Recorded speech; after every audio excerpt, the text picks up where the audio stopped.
जी हाँ बच्चों, आज आपका स्वागत है आपके अपने YouTube चैनल साइनेट स्टडी पर।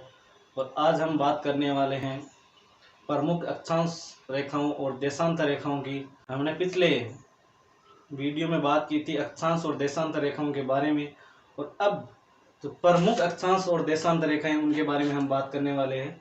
प्रमुख अक्षांश और देशांतर रेखाएं। प्रमुख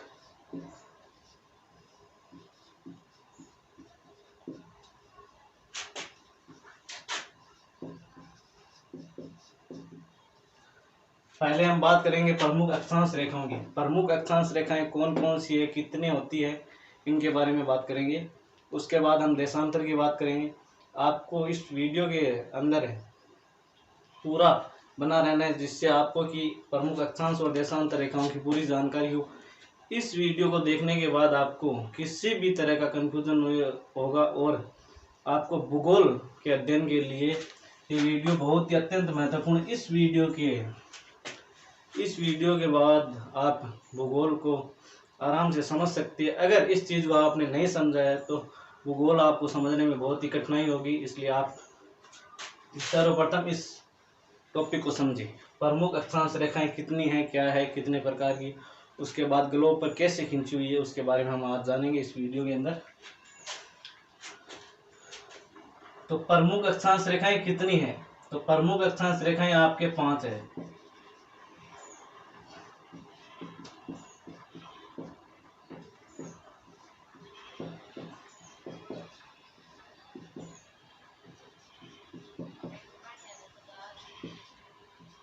प्रमुख अक्षांश रेखाएं 5 है।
जी हाँ बच्चों, ये 5 है जो प्रमुख अक्षांश रेखाएं हैं। इनके बारे में आपने कभी न कभी सुना होगा, देखा होगा इनको, लेकिन ग्लोब पर कहाँ पर खींची गई है। तो आज हम बात करने वाले इन रेखाओं की विस्तार से कि विषुवत रेखा किसे कहते हैं, भूमध्य रेखा किसे कहते हैं, कर्क रेखा किसे कहते हैं, आकृतिक रेखा किसे कहते हैं, ये कहाँ पर खींची गई रेखाएं हैं, इनके बारे में आज हम विस्तार से बात करने वाले हैं। आप इनको अपनी नोटबुक में लिख लेवे, उसके बाद हम एक एक करके विस्तार से इन रेखाओं के बारे में बात करेंगे।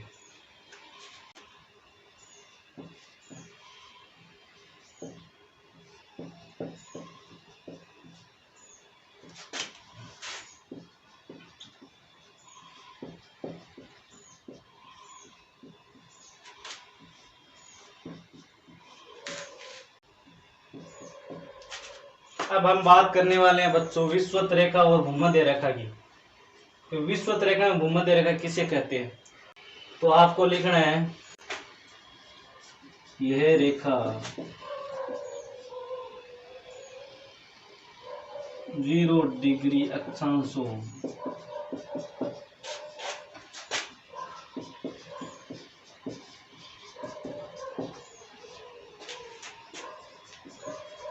मिलाने वाली है।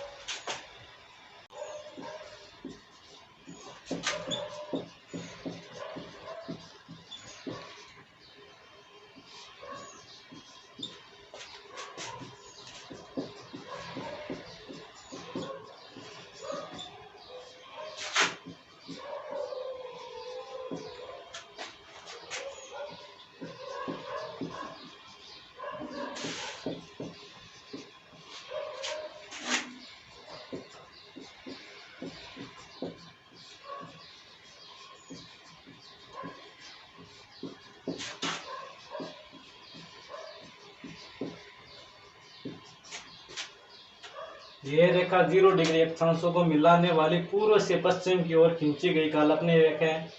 इसे भूमध्य रेखा कहते हैं।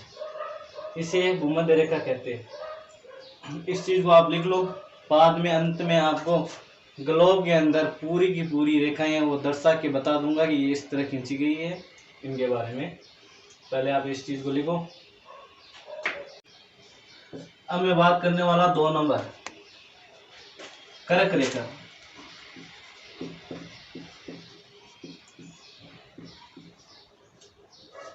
अब बात करने वाला हूं कर्क रेखा के बारे में। कर्क रेखा है, यह रेखा 23.5 डिग्री उत्तर अक्षांशों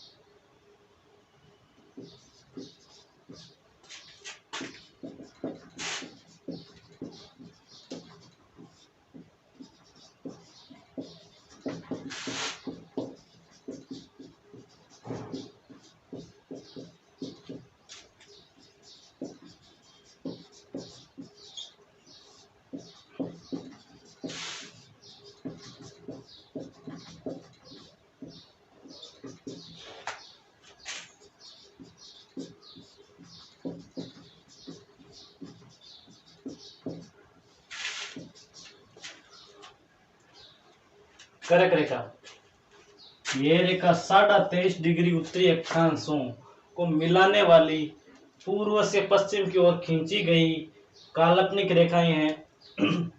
इसे ही कर्क रेखा कहते हैं। इसे ही कर्क रेखा कहते हैं। मुख्य बात आपको ये ध्यान रखनी है कि 23.5 डिग्री उत्तरी अक्षांशों को जो मिलाती है रेखा, उस रेखा को कर्क रेखा कहते हैं। 23.5 डिग्री उत्तरी अक्षांशों को मिलाने वाली रेखा है, उसको कर्क रेखा कहते हैं। इस चीज का आपको ध्यान रखना है। अब आपको लिखना है 3 नंबर रेखा, मकर रेखा। मकर रेखा किसे कहते हैं? मकर रेखा किसे कहते हैं, इस चीज का आपको ध्यान रखना है। यह रेखा 23.5 डिग्री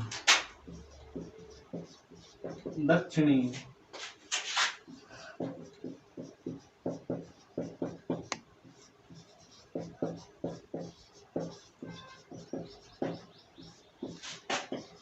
मिला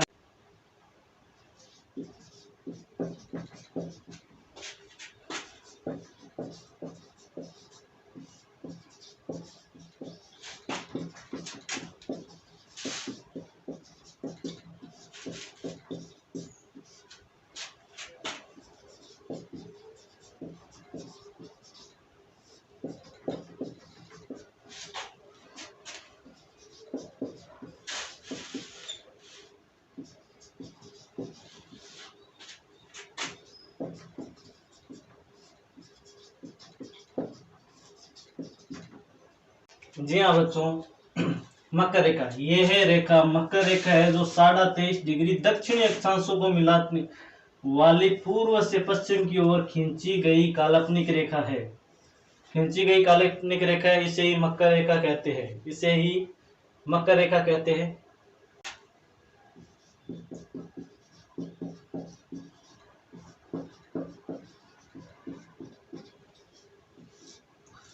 अब हम बात करेंगे आर्कटिक रेखा। बात करने वाले हैं आर्कटिक रेखा की।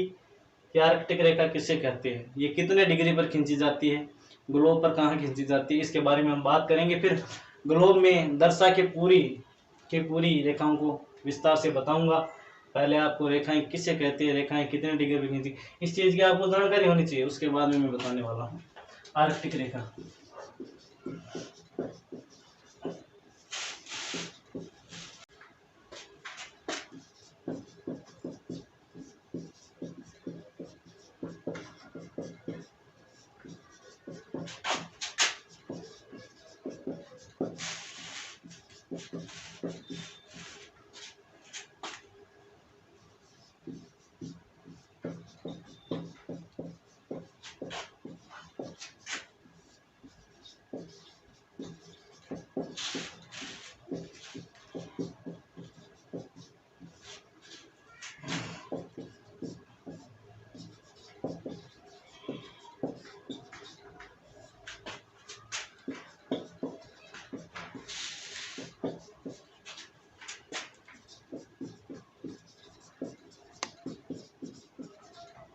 ही आरक्तिक रेखा कहते हैं, इसे ही आरक्तिक रेखा कहते हैं, इसे ही आरक्तिक रेखा कहते हैं, या आरक्तिक वर्त भी कह सकते हैं हम, इसे आरक्तिक वर्त भी कह सकते हैं, इसे आरक्तिक वर्त भी कह सकते हैं।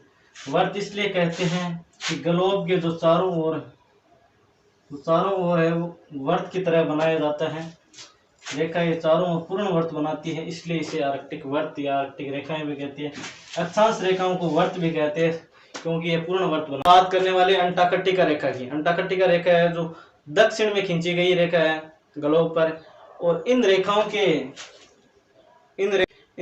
को पढ़ने से पहले आप अक्षांश रेखाएं और देशांतर रेखाओं का जो पहले वाला वीडियो है जो आपको डिस्क्रिप्शन में दे दिया जाएगा, उस वीडियो को आप पूर्ण रूप से देखें, उसके बाद ही ये वीडियो है जो आपके समझ में आने वाला है, तो उस वीडियो को आप ध्यान। अब मैं बात करने वाला हूँ अंटार्कटिका की। अब मैं बात करने वाला हूँ अंटार्कटिका रेखा की।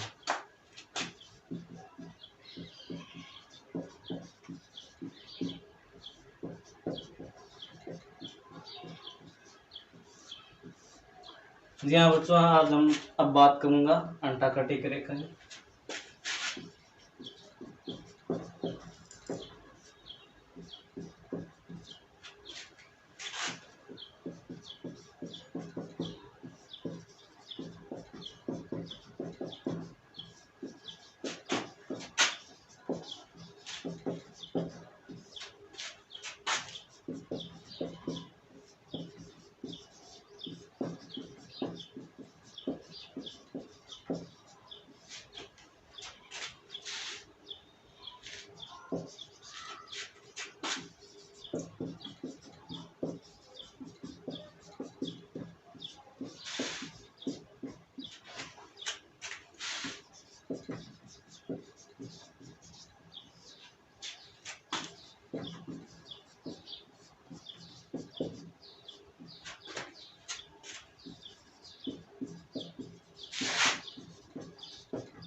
अंटार्कटिका रेखा कहते हैं, अंटार्कटिका रेखा कहते हैं, अंटार्कटिका रेखा कहते हैं।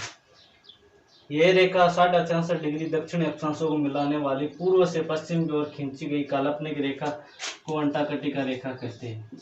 खींची गई काल्पनिक रेखा को अंटार्कटिका रेखा कहते हैं। जी हाँ बच्चों, आपने पांचों रेखाओं के बारे में विस्तार से डेफिनेशन है वो लिख लिए। अब मैं बताऊंगा ये ग्लोब पर कहाँ पर खींची गई है, कहाँ पर नहीं है। जी हाँ बच्चों, जैसा कि ये ग्लोब है, जैसा कि आप देख रहे हैं ये ग्लोब है, कि मध्य के अंदर 0 डिग्री अक्षांश रेखा, भूमध्य रेखा, विषुवत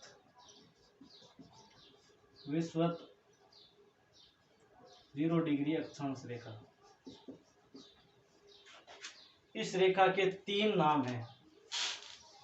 इस रेखा के जो पृथ्वी को 2 बराबर भागों में बांटती है, एक है उत्तरी गोलार्ध, एक है उत्तरी गोलार्ध, और नीचे का जो भाग है ये है दक्षिणी गोलार्ध। दक्षिणी गोलार्ध। भूमध्य रेखा है, ये पृथ्वी को 2 बराबर भागों में बांटती है, एक उत्तरी गोलार्ध, एक दक्षिणी गोलार्ध। अब आपको पता होना चाहिए गोलार्ध शब्द का निर्माण कैसे हुआ। गोलार्ध शब्द का निर्माण कैसे हुआ। गोलार्ध शब्द को आप संधि विच्छेद करके देखो, गोला प्लस अर्ध, गोला प्लस अर्ध है, ये पूर्ण गोला है, इसको बीच में से काटते हैं, गोला प्लस अर्ध, तब बन गया आपके गोलार्ध। तब आपके बन गया गोलार्ध शब्द का निर्माण इस तरह हुआ है, कुछ इस तरह हुआ गोलार्ध शब्द का निर्माण है। अब दक्षिणी गोलार्ध और उत्तरी गोलार्ध की आपको पहचान हो। अब हम बात करेंगे जो रेखाएं, 4 रेखाएं और हैं उनकी बात थोड़ा बड़ा बना के बता देता हूं। ये मध्य में है जो भूमध्य रेखा, विषुवत रेखा होगी, ये जो रेखा है ये है। अब आपको 23.5 डिग्री उत्तर में, 23.5 उत्तर में ये रेखा हो गई कर्क रेखा। ये कर्क रेखा हो गई, ग्लोब पर खींची गई काल्पनिक रेखाएं। उसके बाद ये 23.5 दक्षिण अक्षांश में है मकर रेखा। 66.5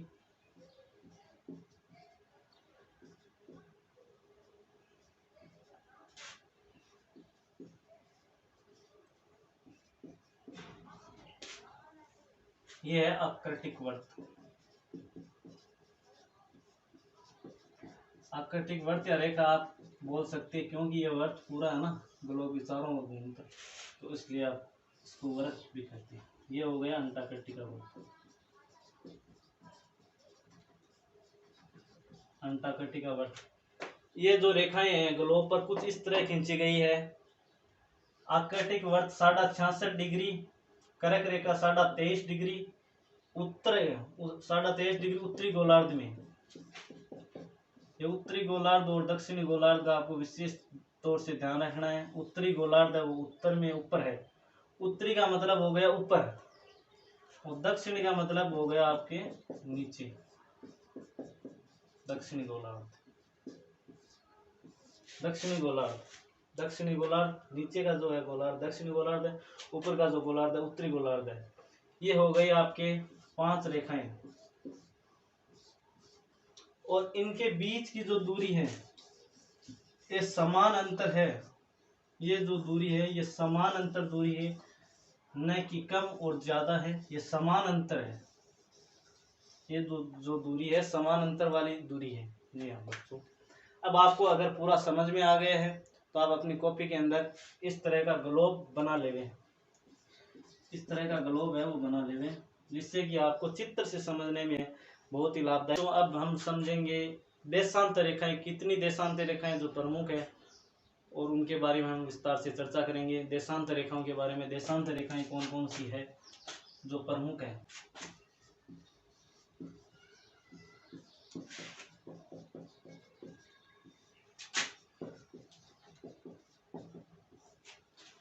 प्रमुख 2 है, प्रमुख देशांतर रेखाएं आपके 2 है। कौन कौन सी है? एक तो है आपके प्रधान मध्याह्न रेखा, और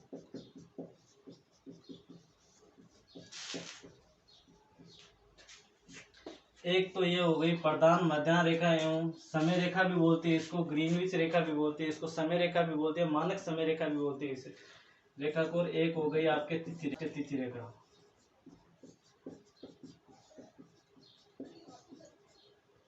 अंतरराष्ट्रीय तिथि रेखा। एक हो गई आपके अंतरराष्ट्रीय तिथि रेखा। ये 2 रेखाएं हैं, ये जो 2 रेखाएं हैं ये प्रमुख देशांतर रेखाएं हैं। अब इन रेखाओं के बारे में हम विस्तार से चर्चा करेंगे। ये रेखाएं किस तरह खींची गई, ये रेखाएं किस तरह तिथि का निर्धारण करती है, और इसको मानक रेखा या ग्रीनविच रेखा क्यों कहा गया है, इसके बारे में हम विस्तार से चर्चा करने वाले हैं।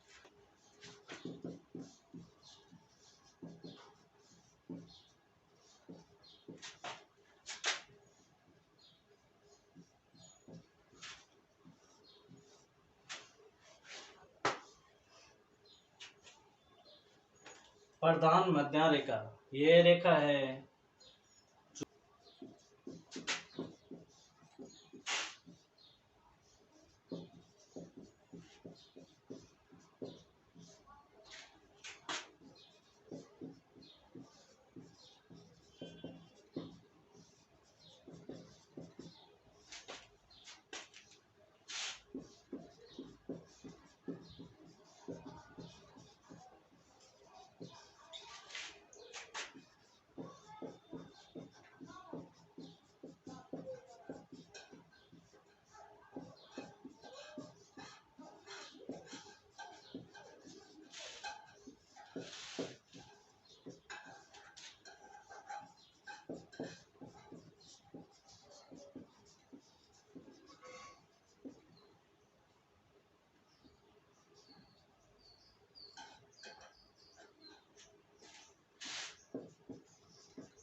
रेखा है जो 0 डिग्री देशांतरों को मिलाने वाली उत्तर से दक्षिण की ओर खींची गई काल्पनिक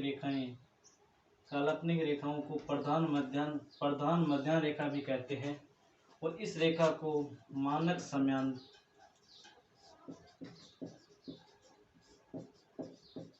समय रेखा भी कहते हैं।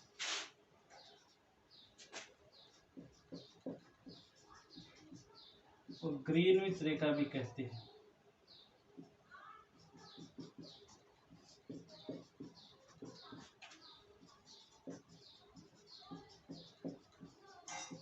इस रेखा को ग्रीनविच रेखा भी कहते हैं। इसलिए आपको ध्यान रखना है कि ग्रीनविच रेखा कैसे कहते हैं। इसको हम अब आपके मन में प्रश्न उठता होगा कि ग्रीनविच रेखा क्यों कहते हैं, इसका क्या कारण है। तो आपको ध्यान में रखना है कि ग्रीनविच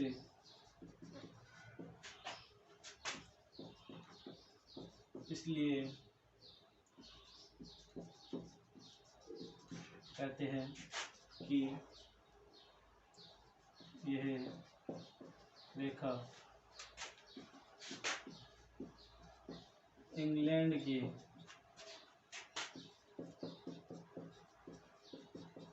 ग्रीनविच की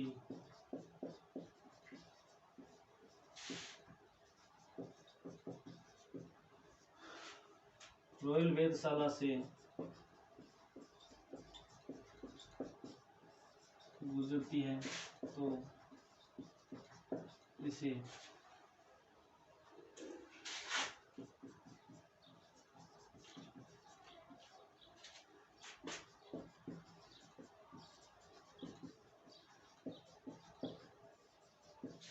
ग्रीनविच रेखा भी कहते हैं। इसलिए इसे ग्रीनविच रेखा इसलिए कहते हैं कि यह रेखा इंग्लैंड के ग्रीनविच की रॉयल वेधशाला से गुजरती है, तो इसे ग्रीनविच रेखा कहते हैं। अब ग्रीनविच है वो लंदन में स्थित है। और लंदन जो आपके यूनाइटेड किंगडम या इंग्लैंड की राजधानी है। यूनाइटेड किंगडम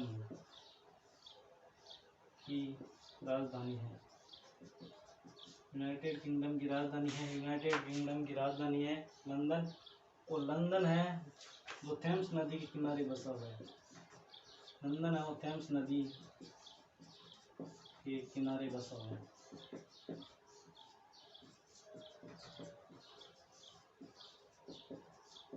लंदन है वो थेम्स नदी के किनारे बसा हुआ है। इस चीज़ को आपको ध्यान में रखना है, इस चीज़ को आप नोट कर ले। किताब हम बात करेंगे अंतर्राष्ट्रीय तिथि रेखाएं। अब हम बात करने वाले हैं अंतर्राष्ट्रीय तिथि रेखा के बारे में।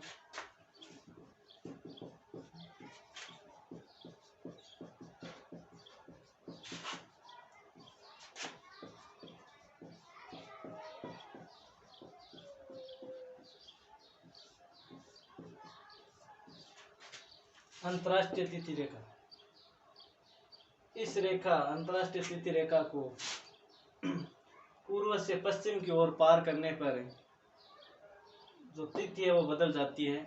इसको हम विस्तार से हम आगे पढ़ेंगे कि किस तरह से वो तिथि है वो चेंज होती है, बदलती रहती है, कैसे देशांतरों को पार करने पर तिथि बदलती है, इस बारे में हम पढ़ेंगे। पहले समझ लेते हैं अंतर्राष्ट्रीय तिथि रेखा किन अक्षांशों पर खींची गई है। ठीक।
यह रेखा है जो 180 डिग्री देशांतरों को मिलाने वाली उत्तर से दक्षिण की ओर खींची गई काल्पनिक रेखा है। इसे अंतर्राष्ट्रीय तिथि रेखा कहते हैं।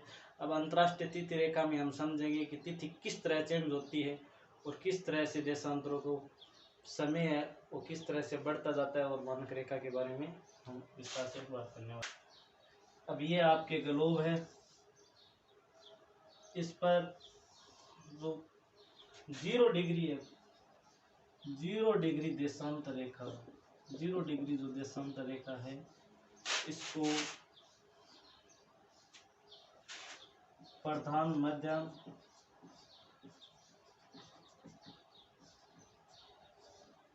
रेखा कहते हैं। यहाँ पर आपके यूरोप है, यूरोप के लंदन से गुजरती है ये, तो ग्रीनविच से, तो ग्रीनविच कहते हैं। ठीक है, इस चीज़ को ध्यान में रखना है आपको। अब इस चीज़ का ध्यान रखना है कि एक देशांतर को, 1 डिग्री देशांतर को पार करने में आपके 4 मिनट लगते हैं। 1 डिग्री देशांतर को पार करने में 4 मिनट लगते हैं। 1 डिग्री देशांतर को पार करने में 4 मिनट लगते हैं। तो आपको 1 घंटा में होते हैं 60 मिनट। 1 घंटा में होते हैं आपको 60 मिनट। 60 मिनट को पार करने में आपको 4 का भाग देना पड़ेगा। कितनी डिग्री पार होते हैं उससे का पता चल जाएगा। 4 का भाग देने पर 15 डिग्री आता है। 15 डिग्री 1 घंटा के अंदर 15 डिग्री है वो पार हो जाएगा। अगर यहाँ पर 12 बजे हैं, अगर यहाँ पर 12 बजे हैं तो भारत में 82.5 डिग्री, 82.5 डिग्री मानक देशांतर है, मानक देशांतर है। तो कितना डिग्री आगे हुआ? 82.5 डिग्री आगे हो गया। अब 82.5 डिग्री को अपने को कैसे निकालना है, इस चीज को ध्यान में रखना है। आपके 82.5 डिग्री को 4 से गुणा करने पर आपके 330 आ जाएंगे। अब 330 में अगर 330 को घंटों में कन्वर्ट करना है आपको, तो 60 का भाग देना होगा। 60 का भाग देने पर कितने घंटे आते हैं? 60 का जाने पर 5 घंटे 30 मिनट हो जाएगा। 5 घंटे 30 मिनट हो जाएगा। और एक चीज का आपको ध्यान में रखना है कि पूर्व में जाने पर प्लस में बढ़ता है, पूर्व में जाने का है, और माइनस में होता है पश्चिम में। माइनस में है वो पश्चिम में हो जाएगा। जैसे कि यहाँ पर 12 बजे हैं तो 82.5 डिग्री अगर पश्चिम में है तो यहाँ पर 12 बजने में से 5 मिनट आप 5.5 घंटे घटाने होंगे। और अगर 82.5 डिग्री पूर्व में है तो आपको 5.5 घंटे बढ़ाने होंगे। अगर 0 डिग्री पर 12 बजे है तो भारत में 5:30 बजेंगे। भारत में 5:30 बजेंगे। इस चीज़ का आपको ध्यान में रखना है। करेंगे अंतर्राष्ट्रीय तिथि रेखा की। अंतर्राष्ट्रीय तिथि रेखा किस तरह से बदलती है, किस तरह से नहीं।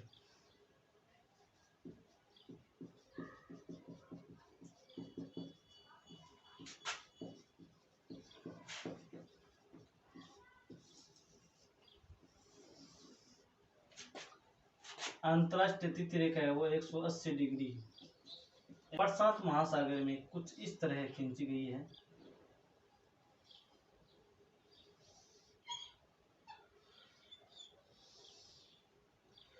प्रशांत महासागर में कुछ इस तरीके खींची गई है 180 डिग्री पर अंतर्राष्ट्रीय तिथि रेखा।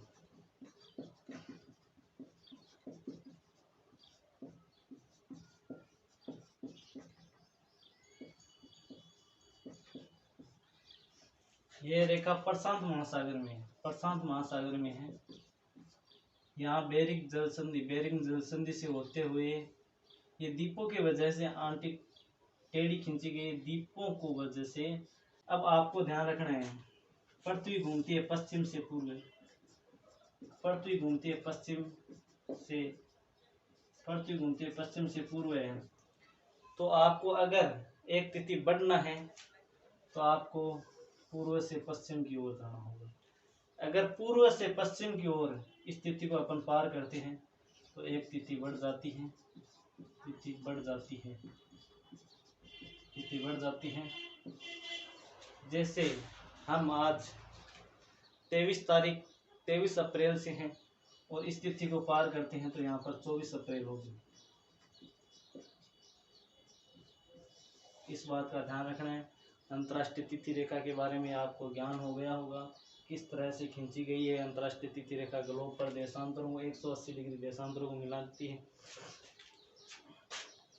अगर आपको इस तरह की वीडियो और जानकारी चाहिए तो हमारे YouTube चैनल साइलेंट स्टडी को सब्सक्राइब करें, लाइक करें, शेयर करें और हमारे जानकारी पूर्वक वीडियो देखने के लिए हमारे YouTube चैनल साइलेंट स्टडी पर विजिट करें और गणित, रीजनिंग, जीके से संबंधित सभी प्रकार की वीडियो आप हमारे YouTube चैनल पर देख सकते हैं। और अगर आपको किसी भी वीडियो को विशेष तौर पर ज़रूरत है तो आप हमारे कमेंट में उस वीडियो के बारे में या उसकी जानकारी बता दें कि सर हमको इस पर जानकारी चाहिए, इस वीडियो बनाइए आप। जी हाँ, बताने वाला हूँ। और इस वीडियो को देखने से पहले आपको देशांत रेखाओं और अक्षांश रेखाओं वाली जो वीडियो है आपको मेंशन कर दूंगा डिस्क्रिप्शन में, उसको ज़रूर देखें।